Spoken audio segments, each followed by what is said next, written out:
Şu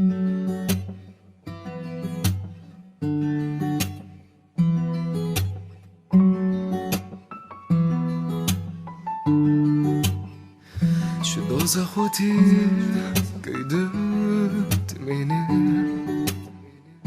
shu o'tda yurak kuy bo'ldi.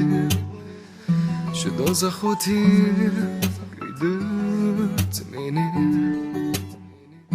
shu o'tda yurak kuy bo'ldi.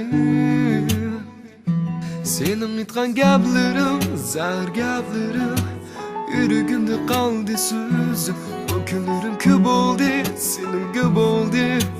Ta'talamlarim ko'p bo'ldi. Sening aytgan gaplaring, zar gaplaring, yuragimda qoldi so'zim. Bu kunlarim ko'p bo'ldi, sening ko'p bo'ldi. Ta'tirim menga ko'p bo'ldi.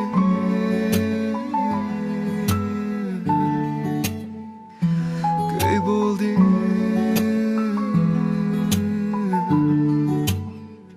Şu sahne şirin dağ kaldı. Yağmurda balığım yok oldu. Şu sahne şirin dağ kaldı. Yağmurda balığım yok oldu. Senin aytgan gaplaring, zar gaplaring, yuragimda qoldi so'zim. Bu kunlarim ko'p bo'ldi, sening ko'p bo'ldi. Ta'talamlarim ko'p bo'ldi. Sening aytgan gaplaring, zar gaplaring, yuragimda qoldi so'zim. Bu kunlarim ko'p bo'ldi, sening ko'p bo'ldi. Ta'tirim menga ko'p bo'ldi.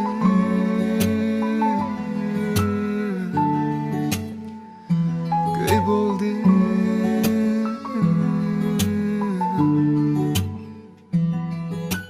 Haqiqat yuz kelish buncha oson emas. Shunga seni deb yurdim men buni tukunmas. Havas qilib kishning baxti qo'limda tamak ochib tutak ichida oxir topdim xudimni.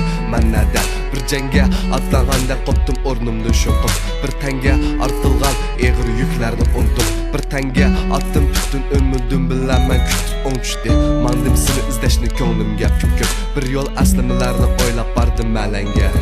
Ay nuri aslida shuncha go'zal kutgan manzilda. Albatta arqonda bar bir yigitdan shu seni kuldirgan, ko'ydirgan, so'ydirgan meni sendan ayirganmi shu ishkan. Tan berdim taqdirimga, taqdim taq bo'lg'ashqa. Ortiq ko'rdim berishni chunki sen xo'shal turg'ashqa. Shunlashqa o'rildim, men mandim o'z yo'limda, o'z qo'limda o'ltirdim qalbimdagi har bir go'zal minutlar. Senin aytgan gaplaring, zar gaplaring, yuragimda qoldi so'zim. Bu kunlarim ko'p bo'ldi, sening ko'p bo'ldi. Ta'talamlarim ko'p bo'ldi. Sening aytgan gaplaring, zar gaplaring, yuragimda qoldi so'zim. Bu kunlarim ko'p bo'ldi, sening ko'p bo'ldi. Ta'tirim menga ko'p bo'ldi.